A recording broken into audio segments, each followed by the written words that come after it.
work, bus came out right in front of us, and then I woke up hours later in the emergency room.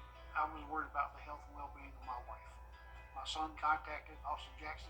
They took all the pressure off. They said they were handling everything. And when they meant everything, they meant everything.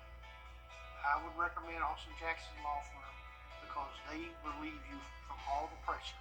Get Austin Jackson, the Augusta guy. Got there, and that was it. That was WJB, your home for memorable entertainment.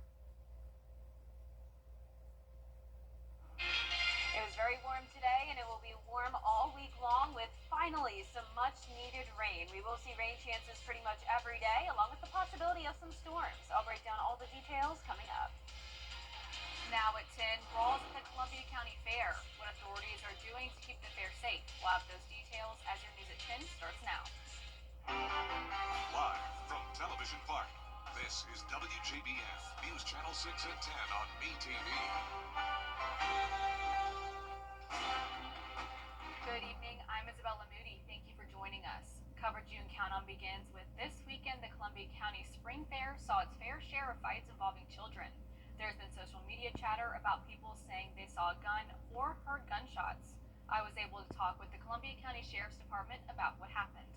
Although the fair has a rule that children 17 and under must be accompanied by a parent after 7 p.m., there were still many incidents on Friday night, including fights between a 14 and 16-year-old, and Saturday night, the fair had to close early at 9:30 due to unsupervised kids cutting lines and not following rules. Based on the fact of the disruptions and the unruliness, the Merchants Association decided to close down the fair. People on social media say they saw a gun or heard gunshots, but investigators say they have no proof that weapons were shown or fired at the fair. There's no indications and no proof whatsoever that occurred.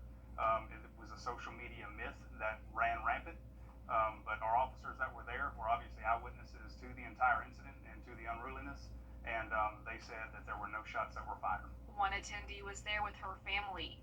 She says as they were leaving, they saw an officer rushing to where an incident must have occurred, saying they could tell from the moment they got to the fair it was different and more hectic than previous years. The next thing you know, you've got a big crowd of people screaming, running past us. My husband grabbed me and the baby, and we went beside a vendor, and she had us hide behind one of her curtains because nobody knew what was going on. Inglet says she hopes attendees get refunds because some had just gotten to the fair before they were forced to leave. Shed says they are looking into videos. If we can prove that someone was an instigator, then they will definitely be charged. The sheriff's office plans to provide more officers this weekend to ensure the safety of people who want to go to the fair. Our plans for this upcoming weekend is to bolster our efforts with security and have even more officers on hand so that nothing like this happens again. An Edgefield man remains in critical condition after a shooting in downtown Augusta over the weekend. Deputies charged Damon Cole and Destiny Reeves in that shooting that happened early Saturday morning on Broad Street. Both are now facing aggravated assault and other charges. 61-year-old Tracy Waddell was shot in the head around 2 o'clock in the morning on Saturday after a dispute outside of the Loft Bar. Investigators say Reeves and Cole were planning to rob Waddell, but as he approached the car, that's when Cole opened fire. Sheriff Eugene Brantley credits his downtown safety plan with the quick arrest of Cole and Reeves. I've noticed that there's a lot more live entertainment, foot traffic. There's more entertainment and activity on the streets than there once was. You know, I think that unfortunate occurrence just really is an opportunity for all of us Augustans just to really have each other's back. Waddell is still in the hospital in critical condition. His family has set up a GoFundMe account to prepare for the potential heavy medical cost involved. We have a link to the fundraiser on our website, WJBF.com. The ground rules for changing Augusta's founding document have been set. The Charter Review Committee getting down to business electing officers and adopting bylaws. The committee agreeing 6 votes will be the number needed to recommend changes to the charter. Some argued for 8 votes since changes could be controversial, but for now, not the new chairperson. I personally do not have any concerns. It's a very diverse group of people, and they were selected faithfully and by their commissioners, and I'm just going to place my trust in the American system of doing things. The majority rules. The committee also voted to turn off all cell phones during meetings to prevent members customers from getting text messages, something Augusta commissioners do not do. Time now for a first check of the weather with Chief Meteorologist Jennifer Tracci. Jenna? Well, Isabella, it was such a warm and pretty day today. We started out with lots of sunshine, but we did have more clouds move in during the evening. And right now, it's partly cloudy out there and completely dry. This is a live look in on our Terry Lambert Hyundai Skyview cam in Emmanuel County. Today's almanac shows above average temperatures by 6 degrees when it comes to both our low and high. So we started out at 58, climbed to 86. Not too far off from that record of 92 set back in 2002. And we're not going to see any 90s this week, but we're definitely going to be getting close. Lots of upper 80s in the forecast. It's still pretty warm out there right now with some 70s, 70 in Thompson, 72 in Allendale, 67 in Augusta, 70 in Swainsboro, Wrightsville you're at 70, 69 in Gibson, and 73 in Waynesboro. Dew points are in the low 60s. It is going to feel more humid as the week goes on, all due to the southwest wind. The winds were a bit breezy today, but right now only sustained up to around 5 to 6 miles per hour. Occasional gusts up to around 15 to 20, especially in those southeastern counties. But overall, pretty quiet night. We're not going to see any rain. We do have the cloud cover here, though, for a good portion of the area. Some clearing out towards the northwest, but then more cloud cover on the way with some scattered showers ahead of this cold front. There's definitely a lot of heavy rain and some lightning coming down now in Alabama. Tomorrow, we'll see a little bit of rain as we go into the afternoon and evening, but we will be starting out our day dry with temperatures around 60 degrees. Looking ahead, tomorrow is Earth Day, a 30% chance of showers and storms. Higher rain chances, though, as we go into the middle of the week. And I'll have a look at your future cast for that coming up. But back to you, Isabella. Thank you, Jenna. Today in Columbia, a hearing to see if South Carolina Treasurer should be removed from office. Caroline Jaffa was there. State Treasurer Curtis Loftus spent hours pleading his case to state senators, maintaining that the accounting error was not his mistake. As the night went on, discussions got more intense. So hard to defend, not in a criminal context, but in a, can he do the job? Help me, help us accept the responsibility. If you did it, would you tell me what you want me to accept responsibility for? But because it's complicated. Am I the chief banker?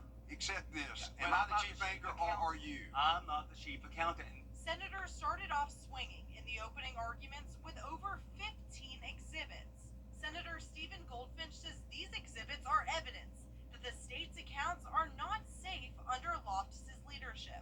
Our treasurer, that man sitting right there, is a liar. He's a liar that was so concerned with his public appearance that he would do and say anything to cover up this mistake. Lawyers on Loftus's team say senators are taking the state down a slippery slope. Democratic nations criticize these decisions for having lack of transparency and fairness, being an abuse of power, being politically motivated, being devoid of basic legal protections. Loftus says a vote to remove him is going against the people who voted him into office. This accounting issue is being used by some as a lever against me and the voters I represent. A state elected official has never been removed from office in South Carolina's history. In Columbia, I'm Caroline Jaffa. Wagner's fire coverage could fall apart tomorrow if town leaders don't act. The fire board chair met with the mayor Friday. He offered a 10-year lease to keep using the fire station and gear. That would let the district keep its contract with Aiken County.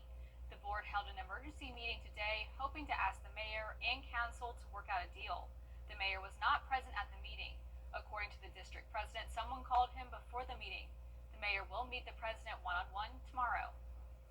It's going to feel like summertime this week with high temperatures in the 80s, lows around 60, and those rain chances going up. Beneficial rain headed our way with a low chance of severe storms. I'll break down all the details right after this break. Cats Insurance Agent. Tickets. Don't miss your chance to experience the Xfinity Series live and in person. Now, your most accurate forecast with WJBF Live 5/6. Welcome back. So as many of you know, I was gone for the last several days and I was on my honeymoon in St. Lucia and I just had to share this photo. I was so eager to show you guys. This was a weather station at the resort I was staying at, and this may be a new way for us to forecast here at WJBF. So there's a coconut, right? So if the coconut's moving, that that means it's windy outside. If it's wet, that means it rained. And if the coconut's gone, well, that means a hurricane came through. So I just love this so much, and it's making me want to install a coconut weather station here at WJBF. But right now on our Terry Lambert Hyundai Skyview cam over in Aiken, it's a nice, dry, and quiet night. It's nice and comfortable as well. We're definitely into this summer-like pattern with lows in the 60s, highs in the 80s, and right now we're at 67. Dew points are in the low 60s. And around the CSRA, it's a little bit cooler north of I-20, 66 in Washington, but look at Millen, still at 73 degrees. Same thing in Waynesboro. Our satellite and radar is showing a little bit of clearing in our northwestern counties, but you can see more cloud cover and some rain all ahead of this cold front. Big batch of scattered showers and storms here in Alabama down towards Mississippi. And then we also have that warm front to our north. So the warm front is why we have the warmer temperatures, and that cold front will finally bring us some beneficial rain. Pretty much the whole time I was gone, we had no rain at all, which is great. I'm glad the weather was quiet. Over the past 7 days, 0 inches of rain. But of course, this is not helping out when it comes to our drought. This will update on Thursday, and I wouldn't be surprised if it ends up looking a little bit worse. We're still in that first and second phase of drought due to only around 1.5 inches of rain in April, when typically we have over 4 inches of rain by the end of the month. And of course, the month is almost over already, but we will be having some pretty good chances of rain Wednesday and Thursday especially. And as those rain chances go up, the dew points are on the rise as well. So we'll be feeling a bit more muggy as we go into the middle of the week. Tomorrow is Earth Day, and it will be a warm one, 88 degrees with just a 30% chance of rain and storms for now. Our futurecast tomorrow morning showing a dry start with that southwest wind. As we go into the afternoon, we could see a stray shower or two, a little bit of a higher chance of rain on Tuesday evening, but definitely not a washout. So as we go into Wednesday, though, we're starting out dry, but as we get to the late morning hours into the afternoon, we'll have a chance of rain as that cold front gets a little bit closer to our area. And then once again, Thursday morning starting out dry, and then it's like clockwork as we go into the afternoon, some showers and storms will pop up. So let's bring it closer to home. Tomorrow at noon, you can see a little bit of rain moving into our northern counties. Definitely not a lot of rain, not going to help out with our drought, but then that better chance of rain comes into the picture on Wednesday. You can see a little bit more coverage here. There's the possibility of some brief heavy rain, some thunder and lightning, but as of now, we're not under a chance of severe weather, so that's good news. Then as we wrap up the month, it's expected to be pretty dry, and then temperatures will stay above average as we go into the start of May. And you can see that here on our 10-day forecast. The temperatures are really not changing too much. Low to upper 80s every single day. Lows in the 50s to around 60 degrees, and next week we'll be starting out dry. And as we get to May, that means June is right around the corner, and the 2025 hurricane season is approaching. And early predictions call for another above-average season. Meteorologist Miller Hyatt has the details. Hi everyone, meteorologist Miller Hyatt here. The 2025 hurricane season begins June 1st and goes through November 30th. And with Hurricane Helene last year, it is very important for us to be prepared and stay informed. And unfortunately, this year looks like another active season. Colorado State has already released their initial forecast, and that shows an above average season with 17 named storms. The average number of named storms is 14, 9 hurricanes, which is above the average of 7, and 4 major hurricanes above the average of 3. NOAA is to be determined because they haven't released their forecast. That is released in May. So here are the key climate drivers this year. And just like last year, the Atlantic waters are running above average once again. And this is providing more fuel for storm development and rapid intensification, which we could once again see this hurricane season. Another thing that we look at is INSO. You hear a lot about El Nino and La Nina. Well, El Nino is unlikely this year, and similar to last year, we're looking at either an INSO neutral or a potential weak La Nina, and those mean we have a more favorable atmosphere with less wind shear, which can lead to rapid intensification and a lot of hurricanes and tropical storms. So I have a more detailed look at what we could be seeing this hurricane season on my blog, Beyond the Forecast. You can find that on WJBF.com. Coming up, remembering Pope Francis, people sharing their reaction to the Pope's death. Those details up next. At Seniors Helping Seniors. Only on News Nation. News for all Americans. That's just the truth. It matters late at night. It matters when you aren't sure and need someone who is. It matters when times are tight and saving money can really make a difference. Thanks so much. I really appreciate it. Bye, Alex. Where you get your medicine has never mattered more. That's why we have more locations than any other pharmacy, with pharmacists who get to know right in your neighborhood. Where you get your medicine matters. The CSRA is full of amazing women. Women who inspire. Women who innovate. Women who lead. That's why News Channel 6 brings you Women to Watch. On the last Wednesday of each month, News Channel 6 recognizes local businesswomen who are making a positive impact in our community. Nominate someone today at WJBF.com. Sponsored by Goodwill. Leaders from around the world are sharing their condolences following the death of Pope Francis, including U.S. officials. Raquel Martin has the latest. Outside the Vatican's embassy in the U.S., some came with flowers, others with quiet prayers, all with a deep sense of gratitude for the late Pope Francis. Someone that my family looked up to. He was a Pope of the people. Not far away at the annual White House Easter egg roll, President Donald Trump shared this Easter egg roll. President Donald Trump shared this message to the nation's roughly 50 million Catholics. We love you all. We're with you all. They were with me during the election, as you know. The president ordered all flags be flown at half-staff in the Pope's honor. The two met at the Vatican in 2017. He was a good man. In 2015, Francis, the first Pope from the Americas, made his first and only visit to the U.S. Then he delivered a message on climate change. Climate change is a problem. It was his at times progressive message that put him at odds with some conservative Catholics, but won him praise beyond the church. I'm not Catholic, but I'm a huge fan. Virginia Democratic Senator Mark Warner says it'll be hard to replace Francis.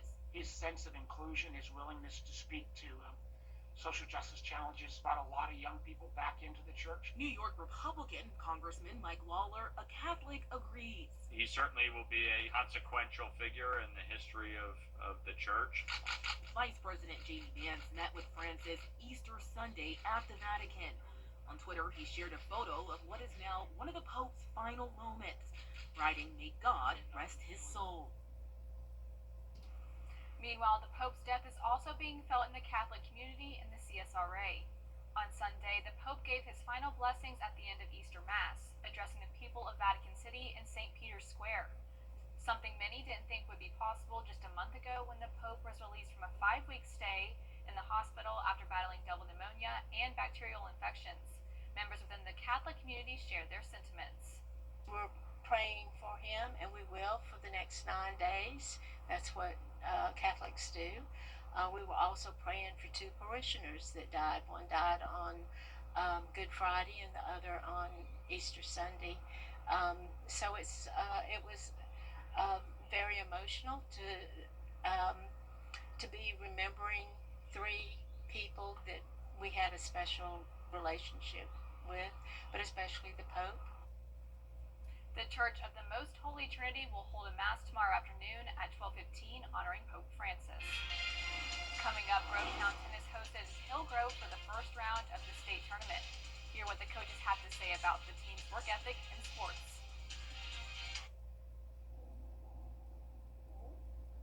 Danny. See me after class. Okay, so, Jennifer? Yeah, okay, let me know. Danny, I just heard this notice from school. What are you talking about? This is important. Call me. Danny, wake up!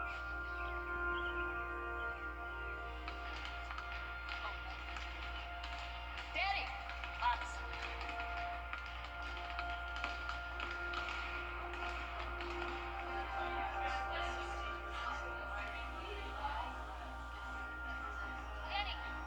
Danny! She's overdosing. When no one else knows what to do, it's gotta be you. Carrying the naloxone, you could save a life. The CSRA. It's full of interesting people, fascinating stories, and plenty of stunning sights to see.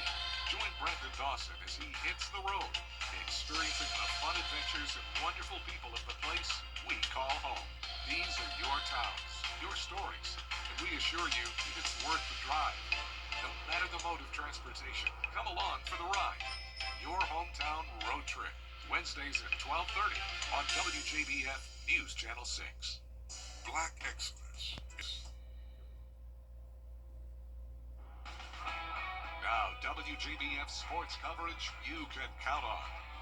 The Grovetown tennis team's historic season continues, hosting the first round of the GHSA state tournament against Hillgrove. The Warriors are coming off a perfect regular season record, capturing their first region title in school history. Now, Grovetown faced an experienced Hillgrove team this afternoon that's advanced to the state tournament for the third time in the last 4 years.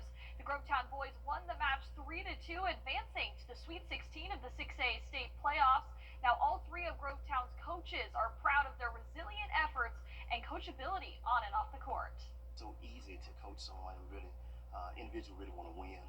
We got the desire to win, got the heart to win. So we've been taught by a coach here to always met good sportsmanship and heart and all. So they do all those things. One thing that's really special about these boys is that they are not only coachable, but they're also mentors. They've really stepped up and were able to pass on what they know to players who maybe just picked up a racket, and that to me shows a lot of heart. They're having a bad set, they just got to get it together. They have to focus on what is going to win that match for them. So if they know that they have to have that IQ, that tennis IQ. And the 18th annual Southern Company Peach Bowl Challenge Charity Golf Tournament set to feature South Carolina head coach Shane Beamer, Georgia head coach Kirby Smart, and Georgia Tech head coach Brent Key. The nation's premier golf event features a field of 25 current and former football coaches competing for a share of a $300,000 charity purse. The 18-hole tournament will be a two-man scramble format. Now, all three of these coaches' charities are for their respective family foundations. The tournament will be held April 27th through the 29th at the Reynolds Lake, Oconee. And the 13th ranked South Carolina Gamecocks looking to complete the series sweep over Kentucky. The defense showing up with that SEC leading 27 double play. USC's offense, though, exploded for 6 runs in the 6th inning, including a squeeze bunt from Brooke Blankenship to make it 3-0. Then Abigail Knight with an RBI single in the left center gap. The Gamecocks pick up their 34th win on the season, beating Kentucky 7-0. And we're just weeks away until the All CSRA Awards nominations close. The awards are open to varsity athletes, grades 9 through 12 from all sports. Now, to have your nominee considered, be sure to submit a nomination form on our website. That's it for sports. We'll be right back. Is your bathroom? For years, WJBF News Channel 6 and our partners have championed local families through our Children First campaign. Together, our mission has always been to strengthen our community by uplifting children and their families across the CSRA.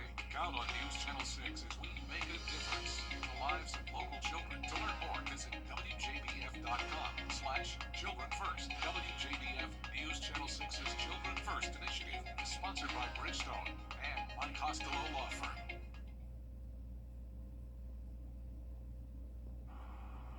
And last but not least, our very own chief meteorologist recently had her wedding. Celebrating with friends and family. And Jenna, please tell us how the wedding and how the ceremony was. I know, I'm more than happy to talk about it for the next year to come. It was so amazing. I mean, I want to start out by saying that the weather was perfection. And as a meteorologist, that was extra important to me. There you go. You know, I deal with forecasting bad weather all the time. It's always on my mind. So for the weather to just completely be calm that day and the entire week, and it was nice here in the CSRA too. That made things even better. I'll step aside here so you can see those photos. We had a beautiful sunset. We had a beautiful cake. The girls' dresses looked awesome. I love the different shades of blue that we had, and my flowers were calla lilies and orchids.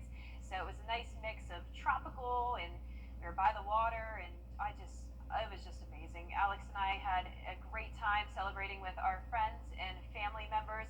I also want to point out that former chief meteorologist Tim Miller showed up to the wedding, and that meant the world to me. As you guys know, a very close bond working together here. So for him to come to the wedding, that meant a lot to Alex and I. So it was great to finally see him again. And former meteorologist Ryan Gold, if you know him, he even traveled down to the wedding. So that was really special. And then the honeymoon in St. Lucia was amazing as well. And I also wanted to show you guys some of those photos. And it's perfect timing for Earth Day, right? So this was probably the prettiest place I've ever been to on the planet. You can see it was a nice mix of sunshine and beaches, mountains. It was a great spot to visit. And I want to see your photos as well for Earth Day tomorrow. So be sure to send those my way. I'll show them in the newscast tomorrow. The news continues at the top of the hour on News Channel 6 and 11. And Hogan's Heroes is next here on MeTV.